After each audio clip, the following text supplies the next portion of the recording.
FM Capital 91.3, el sonido de tu ciudad.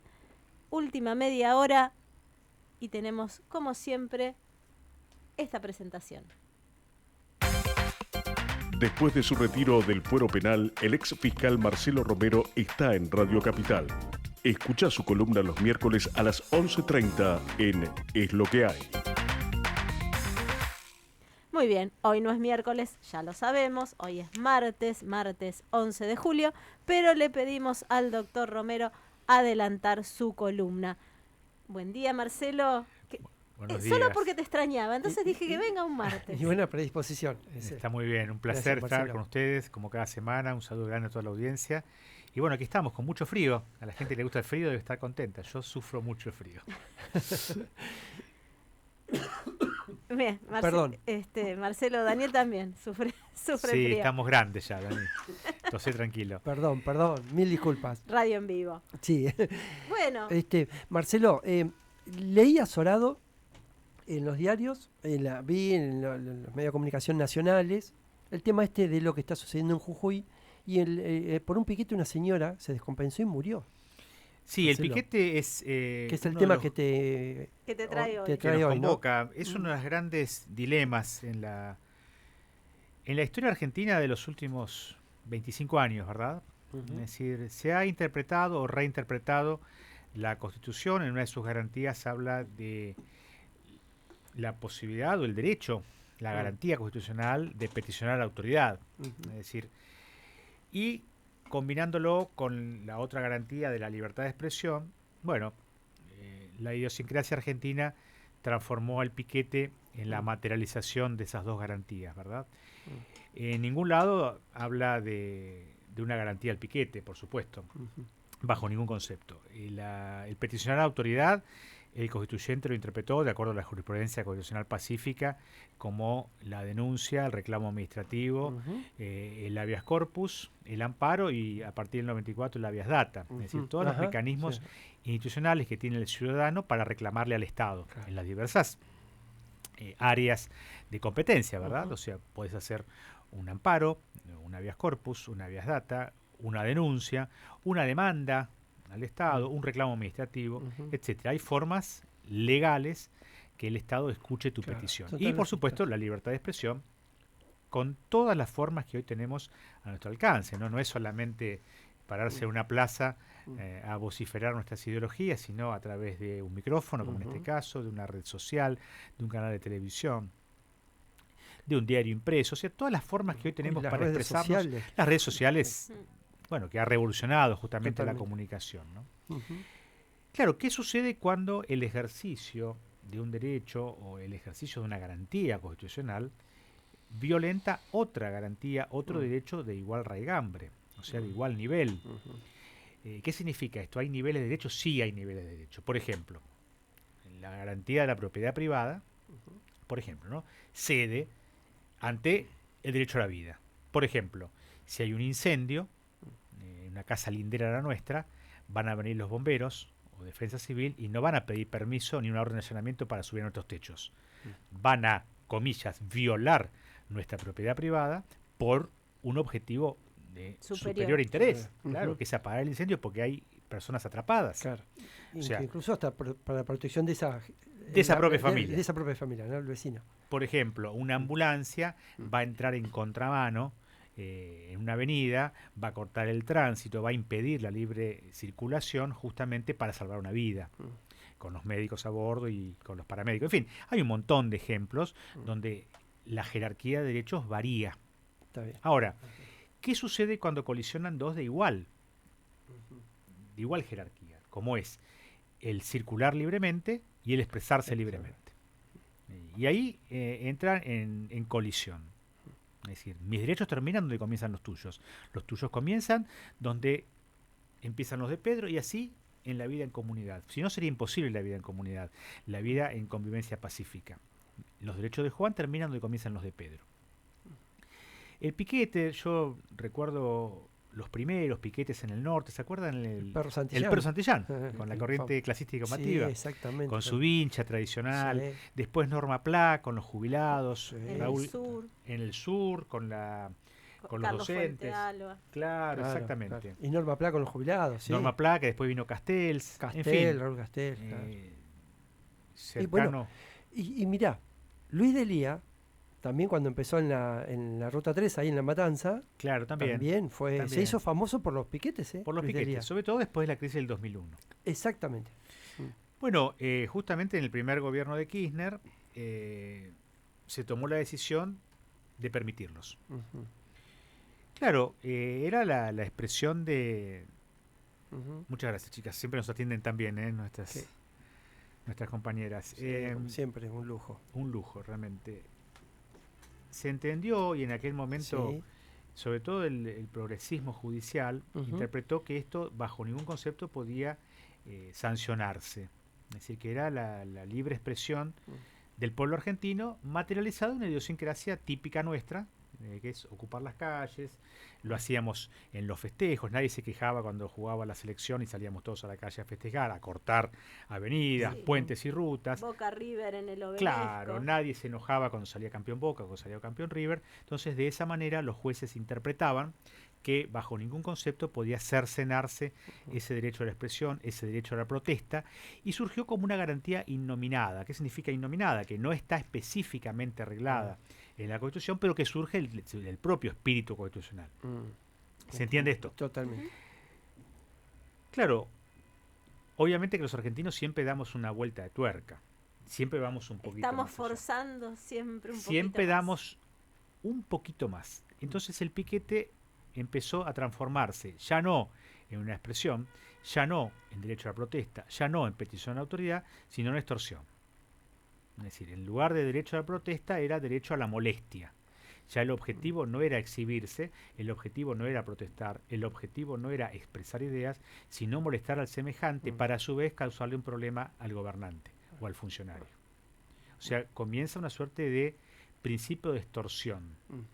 Si no me das lo que yo quiero, si no me das lo que estoy peticionando, te arruino tu carrera política, El lío te que te hago. arruino tu imagen, te perjudico en tu gobierno, etcétera, etcétera. Lo que es una coacción, sin ninguna duda, o una extorsión. Es decir, dame lo que querés o te paralizo la ciudad. Y eso es lo que fue pasando en los últimos 25 o 30 años. Ahora, los derechos no existen derechos absolutos, ni siquiera el derecho a la vida. ¿Por qué? Porque tenemos el aborto, por ejemplo, el aborto legal. O sea, existe restricciones aún a un derecho como el de la vida. No, el derecho a la libertad es absoluto. No, hay presos. Claro. O sea que el derecho a la libertad también se puede restringir. No existe el derecho absoluto, ni siquiera el de la vida. Hay países donde hay pena de muerte. Argentina no, pero hay países constitucionales, republicanos y demás que restringen el derecho a la vida con la pena de muerte o una sanción judicial. O sea, no hay derechos absolutos. ¿Qué pasa cuando un derecho se torna absoluto por el exclusivo ejercicio de su titular? Vulnera otros derechos. Y acá esta colisión es lo que trae hoy el conflicto que está irresuelto. ¿Por qué? Porque ningún gobernante, por esa extorsión que les estoy hablando, quiere tomar la decisión de aplicar la ley. Hoy en día, hasta las 11:40 de este martes 11, el piquete es un delito. Hoy está previsto y penado en el Código Penal. Cuando decís, Marcelo, un gobernante, ¿no? Sí. Porque viste que siempre está el grave dilema que ¿quién es el gobernante? ¿Es la policía o es el juez? ¿Quién es el que se hace cargo de eso? Como vemos en Puente Pueyrredón, siempre uno de los puntos más cúlmines acá es Puente Pueyrredón y la Panamericana. Piquetes fuertes, ¿Quién tiene que tomar la decisión? claro. Bueno, la policía es el gobierno, o sea que el policía es el brazo del ejecutor Ujú. de la fuerza pública del Estado que la maneja el presidente o los gobernadores, Bueno. todavía no los intendentes. Todavía los intendentes no tienen la autonomía de tener una policía propia, pero el presidente y los gobernadores y el jefe de gobierno de la Ciudad de Buenos Aires, que está equiparado a un gobernador, tienen el monopolio de la fuerza pública. ¿Puede ordenar? Debe. Pero no lo De- hace. claro. Espera que lo haga la justicia. Claro. Ah. La justicia actúa después. La prevención no es judicial. Evitar un piquete, porque obviamente si hay 30.000 personas, No podemos salir con tanquetas. Ya está, ya es tarde. Ahora, la policía y el propio gobierno debe saber que están viniendo columnas de los 4 costados de la ciudad con carteles que están estacionando micros y micros y micros para paralizar la ciudad. Ahí sí puede actuar en prevención. Y tiene herramientas legales para hacerlo. Esos colectivos que estacionan en lugares que está prohibido, en la 9 de julio, por ejemplo, automáticamente podrían multarlos, automáticamente podrían secuestrar los micros, automáticamente podrían neutralizar esa protesta. Protesta que no es protesta constitucional, protesta que es ilegal. Ahora, una vez que el delito se comete, o que comienza a cometerse, debe actuar el Poder Judicial. No que puede, debe actuar el Poder Judicial. Por supuesto que, si no está en conocimiento, porque el juez está en su despacho, con la denuncia policial o simplemente con la comunicación policial. Ahora no lo hace ni uno ni otro. Pero cuando hay actos masivos que se hacen en Plaza de Mayo, que uno ve por el 1 de mayo, el 25, el que sea, el acto que sea, cuando son actos masivos, o cuando hacía la CGT también. Se pide autorización. Se pide autorización. Cuando son actos masivos. Ahí está contemplado. Sí, está contemplado, claro, está contemplado. Y es más, el Estado garantiza la libre circulación por los alrededores, garantiza la atención médica, hay puestos médicos móviles, hay vallas, hay fuerza pública, hay un camión de bomberos por si llega a haber alguna emergencia, hay una ambulancia, está previsto. Perfecto. Lo mismo que cuando hay festejos, por ejemplo, por el fútbol. Los mismos clubes solicitan autorización, ya sea al municipio, a la gobernación o al Estado Nacional, si es en una... Ahora, no pueden hacer un festejo de Boca River en la Panamericana, por ejemplo, porque causaría un desorden tal, solamente, bueno, cuando Argentina salió campeón, que fue desbordado, y que de una u otra manera fue tolerado por el Estado porque no había forma de contener a 3 millones de personas. Claro. Yo por ahí para entenderlo definitivamente, porque viste que yo he escuchado miles de veces el argumento, bueno, el juez ordenó que... Cuando el juez ordena, nadie cumple. Y si ustedes me permiten, cuento una anécdota por favor, personal. No me gusta ser autorreferencial, pero bueno, es mi experiencia. A ver. ¿Cuándo fue la tragedia de 11? 2012. 2012, sí. Del ferrocarril Sarmiento. Sí. Ahí que... 15 días después de la tragedia, tiene relación con esto, por el ferrocarril.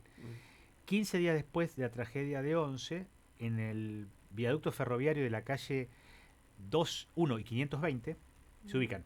En el mercado regional, hubo un piquete gigantesco de grandes dimensiones por parte de los trabajadores de carga y descarga del mercado regional. No solamente cortaron la avenida 520, sino que también subieron al viaducto ferroviario y comenzaron a incendiar los durmientes. O sea, el durmiente no prende fuego, pero colocaron gomas, cubiertas incendiadas en el ferrocarril. Me avisan, yo estaba de turno, voy raudamente al lugar, me comuniqué con el jefe de policía en ese momento, que era el comisario general Maskin, el superintendente Maskin. Maskin. Le dije, jefe, ¿avisó Superintendencia Ferroviaria? No, avise por favor porque va a haber una tragedia. A 15 días de la tragedia de 11, por eso lo tengo tan grabado. Claro. Avisaron a Superintendencia Ferroviaria Federal y los trenes llegaban hasta Ringelet, hasta la estación Ringelet. Todavía no estaba obviamente la electrificación. Claro, está. A la estación Ringelet llegaba el servicio, obviamente cortado desde Ringelet, la curva inmediatamente de la vía, después viene el viaducto. Claro. Tolosa y La Plata estaba incomunicado. En aquel momento había comisarios, jefe de distrito y el jefe departamental. Llego al lugar, me recibieron a piedrazos con la piedra del ferrocarril, esa tosca, ese pedazo de adoquín. Me dio en el omóplato izquierdo. Si me pegaban en la cabeza, lo hubiese pasado muy mal. En un ojo, Dios. O en un ojo ni me lo vaciaban. Justo me pegó en el omóplato izquierdo. Me tiró al piso. Yo pensé que había sido un disparo, pero no, era un piedrazo. La policía respondió con balas de goma al aire. Qué terrible. Se armó un combate terrible, ¿no? Porque tiraban piedras, ya era una lluvia de piedra. Bueno, me protegieron ahí los policías. Yo estaba en la primera línea. Nunca pensé que me iban a agredir de esa forma. Entonces pedí al jefe de policía que mandara infantería. Yo el fiscal de turno estaba dando la orden directa que desalojaran el piquete y el viaducto ferroviario. No había ninguna excusa. Se usaban, podemos decir la marca porque ya no existe, los teléfonos Nextel con radio, sí, los radios, claro, que eran los preferidos tanto de los policías como de los delincuentes. O sea, lo teníamos todos, los magistrados también. Los delincuentes porque pensaban que de esa forma no se los podía rastrear. Claro. Y sí, se los rastreaba perfectamente porque tenían antenas propias, la firma Nextel. Claro, siempre decía, no queda rastro de estos. Claro. Y los policías les daban flotas, lo mismo que al Exactamente, Poder Judicial. y los magistrados teníamos todos porque estábamos conectados con la policía, con los jefes y demás. La infantería tardó más en llegar de 1.60 a 1.520 que el general Alais. ¿Se acuerdan del general Alais? Sí. Bueno, La Están Semana viniendo Santa los del tanques. 87. Sí. no llegaba nunca. Yo digo, pero por uno llegan rápido, pensé. Yo llamaba, están en camino, doctor, están en camino, doctor, están en camino, doctor. Nadie, No querían. no quería. La hago corta. Finalmente llega la infantería, le doy la orden al jefe de infantería, digo, jefe, haga lo que tenga que hacer, yo no doy órdenes operativas, pero desaloje el piquete. Claro. Y el hombre, muy obediente, dice, doctor, despreocúpese, yo me encargo. ¿Necesita por escrito? No, doctor, su palabra sobra. Con máximo respeto. De la nada aparece el jefe departamental, comisario, inspector Silva, nunca me voy a olvidar. Enojadísimo. ¿Y quién dio órdenes acá? Bla, bla? Yo, entonces, le dije, mire, jefe, yo no doy órdenes a la policía. Dije simplemente que lo desalojen. Hagan lo que tengan que hacer desde el punto de vista policial. La orden mía es judicial, no policial. Entonces, el Nextel la hervía. Y yo pasaba a escuchar, descubrí quién era la voz, ¿no? Porque se usaba en altavoz. Ajá, Aunque claro. me podía imaginar de quién se trataba. Aguantá, fíjate, manejalo. Esas eran las 3 órdenes. Aguantá, fíjate, manejalo. Aguantá, fíjate, manejalo. Seguía, para cómo yo las llamas eran importantes en el puente, seguía cada vez peor, cada vez más violencia, había policías heridos, hasta que al final, después de 15 a 20 minutos, dije, bueno, ¿van a subir o no van a subir? Y el jefe departamental ordenó a la infantería subir sin palos y sin escopetas, con escudos solamente. Entonces dije, no, de ninguna manera. Yo no voy a permitir que manden a matar a esta gente. Al muere. Al muere. Para eso llamo a los Boy Scouts o a los exploradores de Don Bosco. Así que revoco la orden y me retiro. Por supuesto que tomé nota del nombre y apellido del jefe departamental. No así de la persona que llamaba por teléfono porque no me constaba, aunque le reconocí la voz. Pero lo vamos a reservar. Imagínense quién podía ser. O qué clase de funcionario estaba llamando. Más que se hacía el desentendido. Bueno, lo primero que hago es denunciar al comisario inspector Silva. La denuncia recae en otra fiscalía, obviamente no en la mía, yo estaba de turno ante otro fiscal. El fiscal archiva rápidamente la causa y lo más lamentable de todo, y es un recuerdo negro en mi Porque carrera. recibió el mismo llamado que le decía, fíjate, No, aguantá, manejalo. eso no lo sé, el comisario inspector Silva se convirtió en comisario mayor. O sea que fue premiado Lo ascendieron. por desobedecer a un fiscal en el ejercicio de sus funciones. Y dije, bueno, evidentemente contra esto se puede hacer muy poco. Esto no es para defender a la justicia, ¿eh? Le estoy contando una experiencia a la justicia, Poder Judicial, no a la justicia. La justicia es un modelo valor. de política, como Claro, la ven. evidentemente, ese policía fue premiado porque hizo lo que tenía que hacer para la política de entonces. Por inacción. Claro. Cuando un fiscal se hacía responsable, porque esa orden, si después salía mal, si había un personal fallecido o algún manifestante fallecido, las responsabilidades iban seguramente a poner la lupa sobre mí. Sin embargo, ni siquiera la orden directa de un fiscal en el lugar, no de su despacho, en el lugar alcanzó. Reitero, esto no es para justificar la inacción del Poder Judicial, pero durante todo este tiempo se han pasado la pelota de un poder a otro y nunca se ha resuelto absolutamente nada. Salvo en las rutas federales, cuando bueno se logró desalojar con muchas veces un saldo de heridos, ¿no? Todos tienen miedo justamente a Sí. los políticos, digo, ¿no? Los que están al frente de las gestiones justamente tienen Sí. especulan todo el tiempo con el resultado, el posible resultado, cómo los va a afectar a ellos electoralmente, y así atan de mano a la policía, a la justicia. Claro, Ya, pero el tema es que el discurso se les cae, porque cuando uno, el resto de la comunidad no tiene por qué conocer de normas, pero cuando uno lee la norma, dice, bueno, el Poder Judicial no hace prevención, entonces no puede actuar antes de cometerse el delito. El Poder Ejecutivo está obligado a neutralizar el delito antes que se cometa, si no, no es prevención. Es lo que siempre hablamos. Prevención es prevenir, adelantarse claro. Y la inteligencia, que y la siempre inteligencia decíamos. ni hablar. La inteligencia ni hablar. Pero la inteligencia está destruida, neutralizada, anulada. No hay inteligencia. Claro. O sea, lo poco que hay es chusmería de peluquería para espiar al rival. Claro. Ahora, ¿qué hacer con esto? Porque la pregunta es qué hacer para el futuro, ¿no? Bueno, evidentemente dijiste la palabra clave. Hay que hacer inteligencia. Cuando hay esas marchas multitudinarias, que no es hacer inteligencia ideológica, sino inteligencia interna, no es inteligencia criminal. Es decir, sean de izquierda, de derecha, de centro, de arriba o de abajo, no me interesa quién, o sea un grupo de futbolistas los que van a hacer un piquete, no me interesa la ideología, me interesa que van a cometer un delito, independientemente de la ideología, independientemente del reclamo, independientemente de los carteles, sea un cartel del Che Guevara o sea un cartel de X, no lo voy a decir porque va a decir que hago apología. Del Che Guevara se puede hacer apología, del otro lado no. Estoy aprendiendo. En fin, eso se puede hacer, eso lo debe hacer el Ejecutivo, y cuando el Ejecutivo se ve superado, el Judicial debe procesar. El Judicial debe procesar por lo menos a los responsables. Uno me puede decir, bueno, no puede procesar a 30.000 personas, no, pero a las personas que llevaron ahí, tal vez también con coacciones, es decir, si no venís, no te pagamos el bono, si no venís, te bajamos el plan, porque encima hay gerentes de la pobreza, gerentes de las manifestaciones, gente que anota, lo hemos visto en grabaciones de video en televisión, cómo toman lista a los diversos piqueteros. Es un tema para discutir mucho, es un tema para debatir. Ahora, también se elude el debate. Este es otro tema Ese es otro tema que es más grave todavía. Si vos le preguntás a algún político, aspirante a político, te va a decir hashtag, el simbolito, no se puede criminalizar la protesta social. Y cree que con eso, con ese panfleto, se acaba todo. Mirá. Muchísimas gracias, Marcelo. Qué mejor cierre. Gracias a Pero ustedes. te vamos a aprovechar ya que viniste. Ahora lo cerramos. Este bloque, Marcelo. ¿Cómo no? Tu columna, digamos.